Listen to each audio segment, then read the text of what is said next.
Hello, everyone. Welcome back. My name is Jeff Mendelson, and this is the One Big Tip podcast. My guest today is John Mendez. John is the podcast host of Walk to Wealth podcast and the founder of Stop and Share Media, where he helps entrepreneurs explore their influence through effective social media marketing strategies. Social media is at the forefront of all things marketing and rules the minds of most people. He believes in grabbing people's attention and making them stop and stare. As a licensed realtor, John has a deep understanding of the real estate market, real estate investing, creative negotiation strategies, and interpreting clients' wants and needs. His direct approach is to assess his client situations in order to best assist them through the real estate process, whether they're looking to sell, buy, invest, or rent. So, this is going to be a great conversation today. I'm really excited to have you. John, thank you so much for joining me and Jeff, welcome to the show. I'm honored to be here, Jeff. Super excited to, just have this conversation with you. I know you have a background in marketing yourself, so I'm super excited just to just kind of go at it with each other and see where this conversation takes us. I love it because, when two marketing bros get together and just hash this out, we can be doing this all day, but we are going to keep it concise for everybody. And I'm really looking forward to this conversation. John, do me a favor. Tell us a little bit about who you are and what makes you so amazing. Yeah, so a little bit about me. So I grew up in the projects, very humble beginning. I love starting off my story by always a quick disclaimer saying I was not a born entrepreneur. This is something kind of I picked up along the way. Me and my mom never really got along growing up. My dad wasn't really around in my life, and so my Dominican grandparents raised me. And growing up, as I said, money was never something that I talked about. I was on the least fortunate kid, but money was definitely really tight growing up. And fast forward some years, I was in college. I was during the pandemic. I was taking classes from home, and I read a book called Rich Dad Poor Dad, like many of us entrepreneurs have read.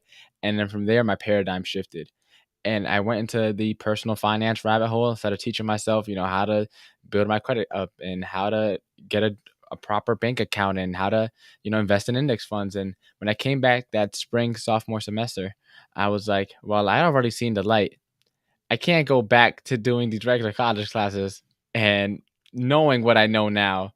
And so I decided to leave college, decided to start my real estate classes and then pursue entrepreneurship with the entire world being uncertain. The only thing I was certain of was myself. So why not bet on me? And that's been about 2 years now since I've been in the entrepreneur world. What's really interesting about real estate in particular. So I live in Florida. Yeah. And fun fact about Florida real estate is 1 out of every 8 citizens in the state of Florida has a real estate license, right? Fun fact, look it up. And what happens is you realize that there's only a very narrow percentage of people that are actually using that license, right? So Yeah. you may think to yourself, like, oh my God, that's a huge number of people. That's a huge number of competition. Actually, it isn't because 95% of them are not using it or using it to their capacity. And then when you zoom in on that 5% that actually are in it, on a day to day or week to week basis, you realize that there's a whole wide range of skill sets inside of that as well. There are some people that just don't get it, others that are sort of just flopping around like a fish because they're reliant on their brokers, to feed them leads and things like that. And then there's this really narrow percentage of people that are absolutely killing it. Yeah. They're the ones who get all the listings. They're the ones that everything, you look at them from the outside and you're like, why are they getting these leads by osmosis? And while I have to fight and do cold calling and and do all this other stuff. How do you eh, how did you see yourself when you were coming up with through real estate? I mean, I imagine that there was a certain degree of stars in your eyes, thinking like, I'm going to Yeah. make a lot of money at this. I have the gift of gab. I know how to talk. Yeah. How did that work out? Yeah, so it did not play out at all how I originally planned. So my original plan was I wanted to get into wholesaling. So during that winter break between my fall and spring semester before I left school, I signed up for this wholesaling course. It was about $500. I went through it, I learned what I had to learn. I got my LLC filed, my domain name, my logo. I was ready to get going. And for anyone that doesn't know what wholesaling is, it's pretty much essentially, let's say Jeff wants to sell his house. I kind of get the under contract to sell it, and then I find an end buyer and I connect the two. Let's say you want to sell it for 100,000, buyer buys it for 110,000. I keep the $10,000 difference. You sell the house. buyer gets the house, everyone wins. That's essentially what wholesaling is. And I spoke to a couple attorneys, most of which didn't know anything at all of what I was talking about. And then there was one that kind of did, but he knew the books. He didn't actually understand investing. And so, as long as you're off market in Connecticut, wholesaling is entirely legal. You can't sell a property on the market without an active real estate license in Connecticut, right? So he told me that he didn't understand investing. In my eyes at that time, he's the professional. So what his advice says is pretty much solid. And then from there, what had happened was I pretty much just decided to uh, kind of scrap the idea. And about a month or so after, I had a mentor hop on a one-on-one call with me. And hold on one second.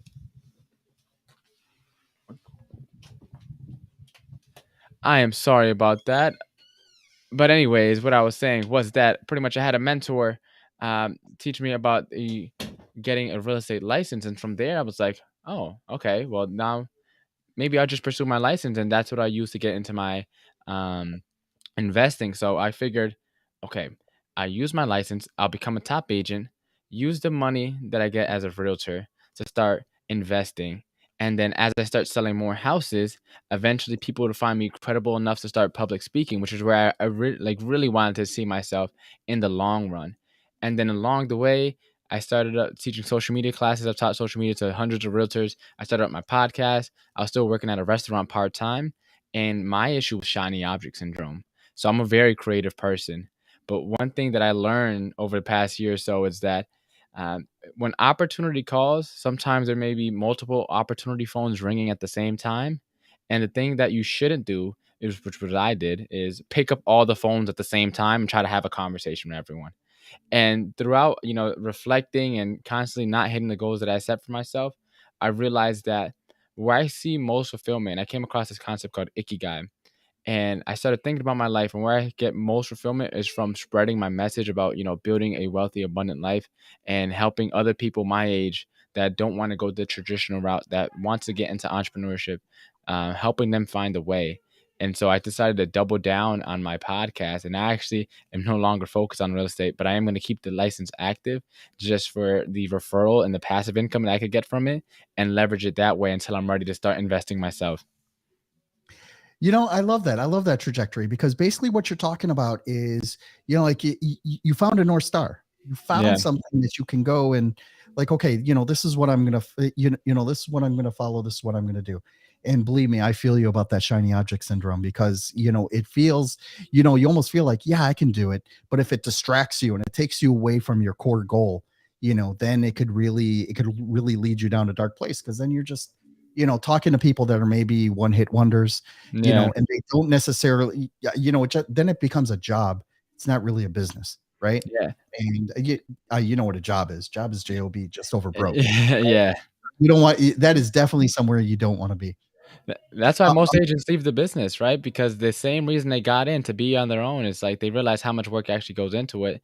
And then for me, the big thing is like trying to convince people of the obvious. It's like, for example, it's like my uncles, they bought a house one time years ago, and I'm trying to explain to them why right now still may be a good time despite everything is based off your numbers, not based off the news. Like things like that would constantly get on my get on my nerves a little. So after I was like, I just help the people I feel most called to serve. And in the short term, I may be losing out on money, but in reality, the money that I would make in the short term, in the grand scheme of things, is really minuscule. So just pursuing that fulfillment is something that I had to take a lot of time and check my ego in order to do so. But I'm glad that I did. I love it. I love it. It's very inspirational. John, let's switch gears for a few minutes and talk a little bit about your one big tip. One of the Yeah. things that you decided to focus on is teaching real estate agents and brokers about the power of social media, right? Yeah. And I know, God, just saying that out loud, I'm cringing, right? Because it sounds so cliche at this point, like social media is where it's at, but the fact of the matter is the whole landscape is changing, right? Not Yeah. just because you're putting it out on your Facebook page, which nobody sees anymore, or you're creating a group based off of a specific area that you happen to focus on, and then of course there are those dancing, TikTok videos where you're pointing at imaginary things and putting titles up, things like that. There's so much more to it, right? There is a technique to the madness, right? And I want to talk about that a little bit, about how you are using and how you are teaching social media to real estate, to real estate agents and brokers in 2023. What does that look like, and how do you help them become successful? Yeah, so my one big tip, right, is how to plan a year's worth of content in literally under 30 minutes. And depending on how fast you type and how good your internet connection is, you could probably do it in under 10, right? So, what I would suggest for everyone to start is if you have an idea already as to who your ideal avatar is, right? I'm assuming everyone listening has ideal avatar. If not, that's a whole other conversation. But if you do, right, you probably know what is their pain points. So for real estate agents, most of the time it's either home buying or home selling, right?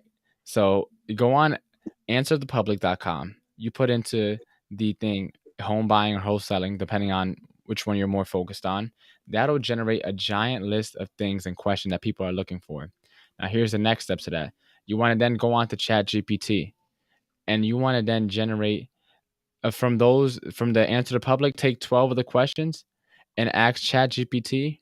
First, you're gonna give it a little bit of context. One, that's the AI is smarter when you give it more context. So tell ChatGPT about your ideal avatar. Tell it about what you're looking to help them solve, and then tell it to act as a professional real estate agent. Right? Give it a little bit more context, and then create a video on blank. So it might be top 10 reasons why the market isn't gonna crash. Now you're gonna have to fact check everything because ChatGPT is limited in terms of the data that's input into it. I believe it's in up to like sometime around 2021. So you're still gonna have to fact check everything. Well, you're gonna take every question that you get from Answer the Public and then tell ChatGPT to create a 30 to 60-minute video outline for each video. And then from there, you have your content. From one long form video, you should be able to repurpose that into at least 30 plus digital assets, meaning shorts, meaning little mini blogs, meaning shorter videos, right? So for me, the way it looks is I pretty much do that process. And then for me, it's for my podcast, right? So then I take the podcast, I recorded 1 hour interview. From there, from that 1 hour interview, I can expect 30 or 40 or so clips, depending on how the guest talks or so.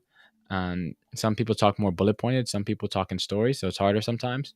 But from there, I get 30 to 40 clips that can then go on the Instagram Reels, the TikToks, the YouTube Shorts, the Facebook Reels, LinkedIn if you wanted to, right? And then you could take the transcript from it, extract the transcript.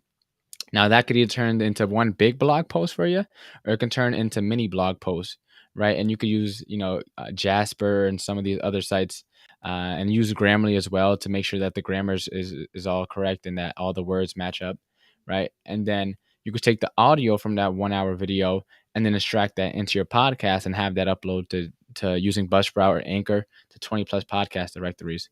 So from that 1 hour video, you could easily repurpose that and hit so many platforms, and then it looks as almost as if you're pretty much everywhere at the same time, and now you pretty much essentially become a mini Gary V. Now if you have a VA to help out with that process, literally all you have to do is show up and talk, and then you outsource the rest to the VA.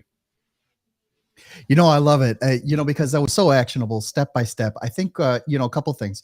First of all, Chat GPT is, it's taking the world by storm, right? It took them like, I think it was, I think the stat is it took them 5 hours to get up to 1 million users, which is amazing, right? And what happens is, like it's able to produce pretty good content that you can then, just go and massage and, go from there. Mhm. One thing I wanted to tack onto this, by the way, I'm not sure if you were aware, there's a software called Pictory, right? Where basically you upload the script, right? So Yeah. whatever ChatGPT gave to you, it uploads a script, and then it goes and it sources a bunch of royalty-free videos, like stock videos of like Yeah. a stock or doing this or someone cleaning a window or Yeah. whatever, and it just goes and it creates the video, based on based on what you uploaded, right? And what happens is that by concatenating these tools, right, these turn you into a content creation monster, right? Because you are creating, you're creating blog posts, you're creating shorts, you're creating audio content, you're creating video content, and video content for anybody who hasn't gotten the memo yet is where it's at, right? If you are just producing audio, if you are just writing blog posts, that is so 2018. right? Because because people really aren't really reading that stuff anymore. It's good for search engine optimization. It's good for, for establishing authority and putting stuff out there.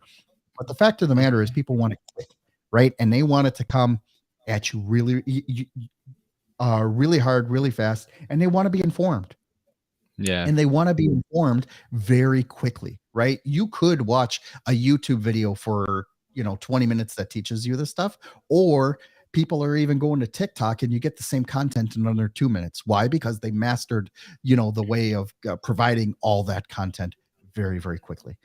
John, let me ask you something. When you teach people how to do this, right? Yeah. What is the reaction? Like, how do you get them to achieve success with this, as opposed to just going through the motions and producing crap content?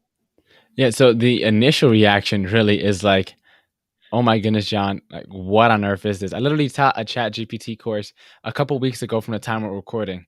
And then about a week or so ago, in one of the real estate masterminds that I'm in, they posted a article to real estate agents using chat GPT now. And now I taught my course about 2 or 3 weeks before that article came out. So it's like they were just like, one, the day of the recording, they were mind blown. But then two, they were so grateful afterwards because literally it's like I was just ahead of the curve, and now they have the up on the people who think that they have the up. And now they're pretty much 2 steps ahead of the game. So they were super grateful and super like mind blown as to it. Because my target audience when I teach realtors, most of them are in their, mid to late 50s and 60s. And so they haven't seen anything. And when they see how intuitive and user friendly a lot of the stuff actually is, it's like, oh my goodness. Like imagine your best friend was hooked up to Google. It's like that's essentially what ChatGPT is. And once it starts getting better, it is a little scary where it's going, but that's neither here nor there. But in terms of how do I get them to actually succeed with this? Well, I hate to, point out the obvious, but those who actually use it, right? Because Jim Rohn talks about it all the time. Like, only 10% of people will actually take any of what you use and actually do something with it. And then it's safe to assume that about 10 or so people from 10% of people or so from that group that actually chooses to do so would actually find enough success to stick with it. And the main problem with social media is people get too caught up on like creating the reels because they have their funnel all set up wrong. They start off with the short form content, like, oh, how can I create a new reel today or a new TikTok or a new short? Start off with the long form videos. You start off with the long form videos, then you can get everything from that. But when you start off with a short, you have a 30-second video, and now you still have to create a blog post, you still have to create an audio, you still have to create. So people have their funnel wrong. If you want to make your time, use it most efficiently, start from the top of the funnel, which is supposed to be the long form content. And here's a little bit of marketing advice that's probably not being shared right now. Sooner or later, people will get short form video fatigue. And once people get that fatigue, I don't know when it's going to be, but when people start getting that short form video fatigue, they're going to start looking for longer pieces of content. So it's a double whammy because one, you're going to prepping for the next stage of marketing, but you're also then getting from that long form video all the shorts and the little content that people are, fiending and, desiring right now. So you could stay, literally in the trends and also stay ahead for the next trend when it, just so happens to shift. I love it, John. Thank you so much for sharing that. Because I think that's really poignant of what you're saying is, you're training people who may not have grown up with this, like how you and I have, and they really need to catch up. I mean, everyone now has $1,000 4K video camera in their hands, right? They have all the technology. They know how to use it. Like, you don't need to baby them, right? But at the same time, it's like there's so much flexibility now that you can actually go and, just show them like, hey, this is how you focus it. And it's literally like taking a magnifying glass and just focusing that sunlight right on us, right on an exact point. And Mhm. then it becomes red hot and you're able to really strike it to the fire. Thank you so much for sharing that. John, can you please let everyone know how they can learn more about you and how they can reach out to you directly? Yeah, well, first of all, Jeff, thanks again for the opportunity. And if anyone found any value in what I just said here and would like to go in a little bit deeper, a little bit more in depth, you can check me out at www.walk2wealth.com, walk2wealth.com.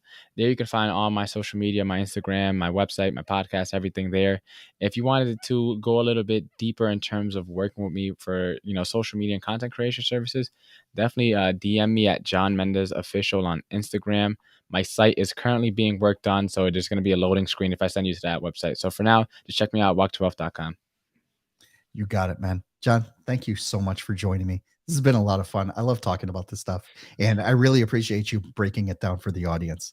It's been a pleasure. Thanks again.